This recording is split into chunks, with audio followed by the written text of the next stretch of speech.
Okay guys, gonna make a video today on using monster clay just so that you can see maybe a little bit the texture, how it kind of looks when you're working with it.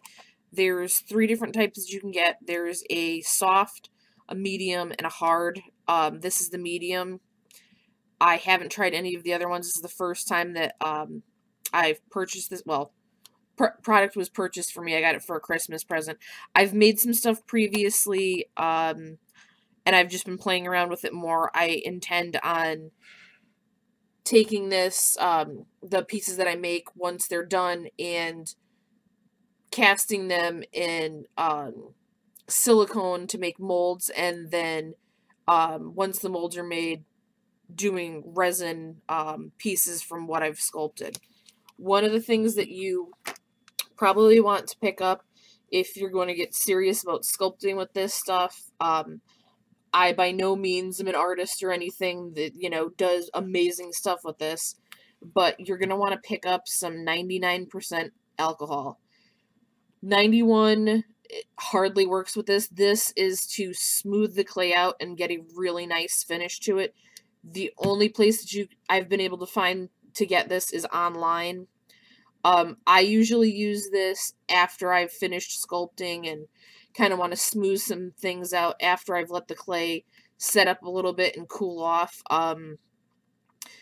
If your hands are really warm, that can affect your sculpting this. You can heat it up in the oven. I believe that's what the directions say to do. You can also heat it in the microwave. Some people say not to do that. Other people say it's just fine to do. If you heat this up in the microwave, it heats from the center out. So give it a couple minutes and feel on it. See how warm it is.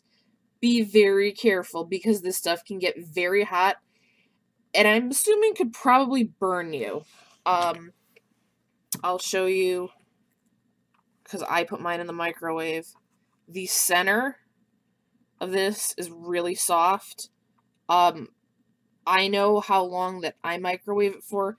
With my microwave, I give it about 4 to 6 minutes. Obviously, the more you use it, the less time you're going to need because you're going to have less in the container. But you can take some of the stuff that's warmer from the center and mix that with some of the stuff that's a little bit more solid towards the sides.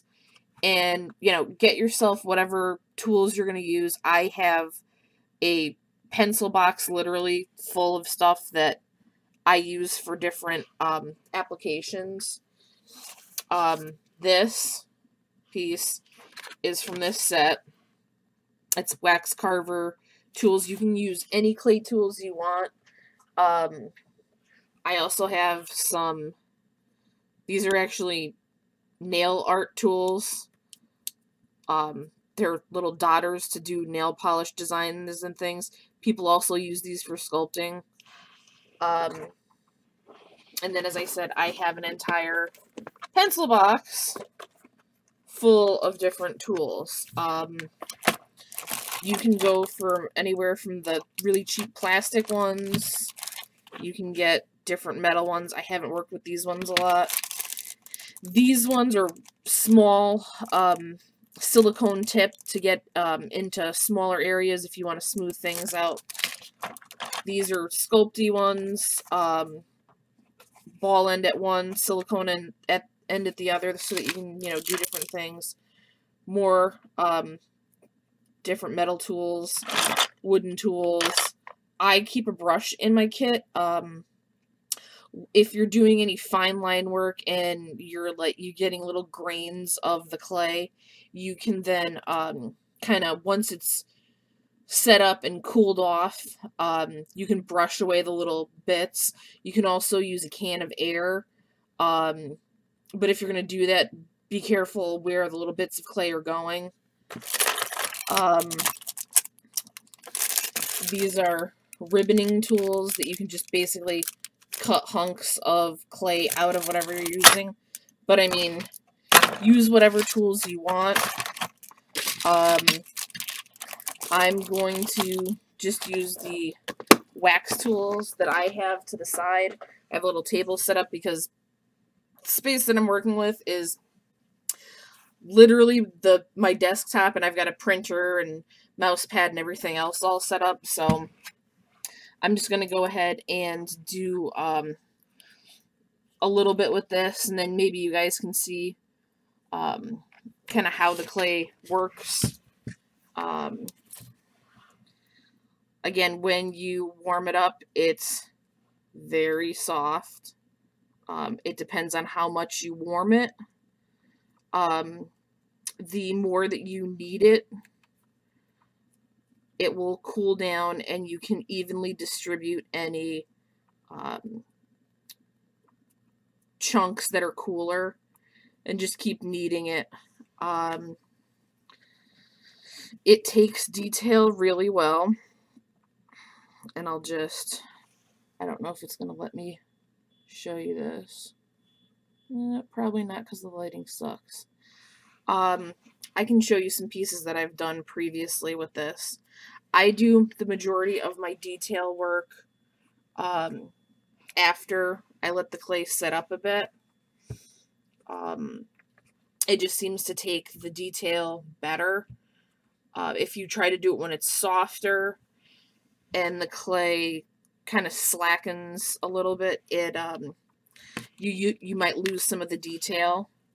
Or if you bump it by accident.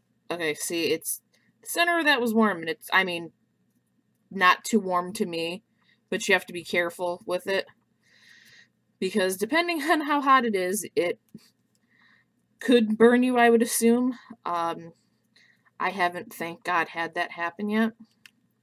But like I said, just work the clay. You can get really nice, fine detail with taking a piece and rolling it out thin. I've previously tried to use water-based clays, and then when you start to do this with a water-based clay, it starts to snap because it's drying out. This, you can get it rather thin. If you have one of the extruding tools, you could also use that, and probably, just because I don't want to distort this shape. So while this is cooling off a little bit, I will show you some other little things that I've made with this clay. And then maybe you can see the detail work. I made a pumpkin. I'm going to, again, like I said, silicone mold these so that I can then resin cast. This piece is actually something that I showed to some people online, and they thought, when I posted this, it was around Valentine's Day, and they thought it was a chocolate, and they wanted to order chocolates from me. Oh my gosh, that's an awesome, Valentine thing, which I may make molds and sell them to do chocolate, or I might make some of my own chocolates and sell them on my Etsy or whatever. But here's and I just did a flat one. This could be for chocolates, a magnet, a pin for a necklace.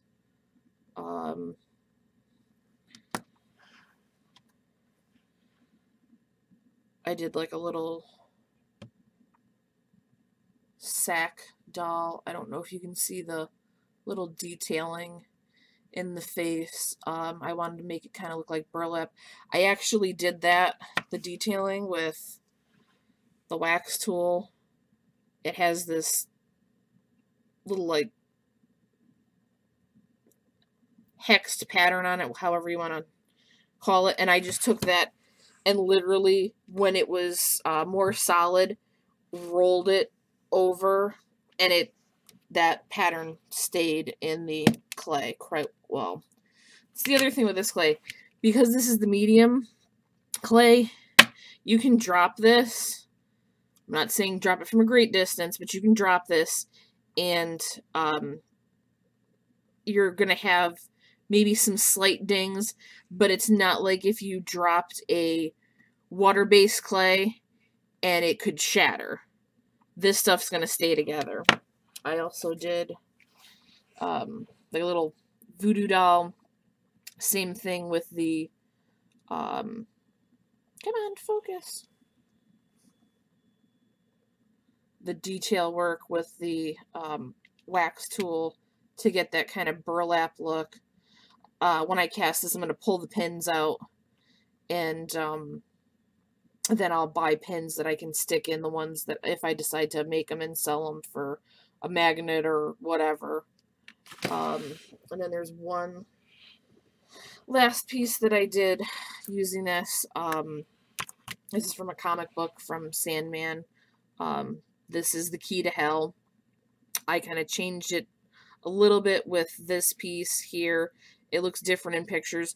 The key changes depending on the story, the comic book that you're reading. It takes different forms, but hopefully I can get this to focus. You can get some nice fine line work in, and I just did that with a ball tool, and this is just kind of the texture that's on the key if you look at it from the comic book. Again, I'm gonna see if I decide I might take this little piece off and make it look more like a regular key, but this is another thing that I did. This one I had a little bit of problem with because of how thin it is in some places, and working with it, my hands were warming up to the clay to the point where it was warping, so I would have to put it down, let it cool, and then work on it again. Actually, what I will do is I will give you guys a little bit of a look at, because this clay is soft, it's moving underneath the tool. And again, because this is still soft, it's going to distort when I pull it. See? Okay, good example. If it's still warm and you try to move it, you're going to distort the your clay. So wait until it's completely cool to move it. Otherwise, you're going to mess up all your hard work.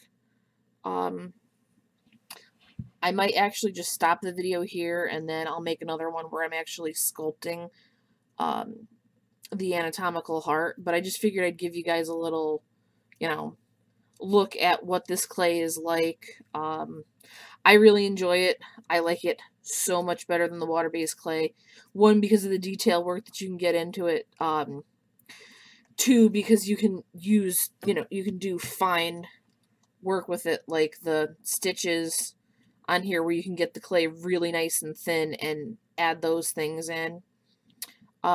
If you see anything in this video that you want to know how to make, or how I, the techniques that I used, feel free to leave me a comment, give me a question, and I'd be more than happy to answer any of your questions.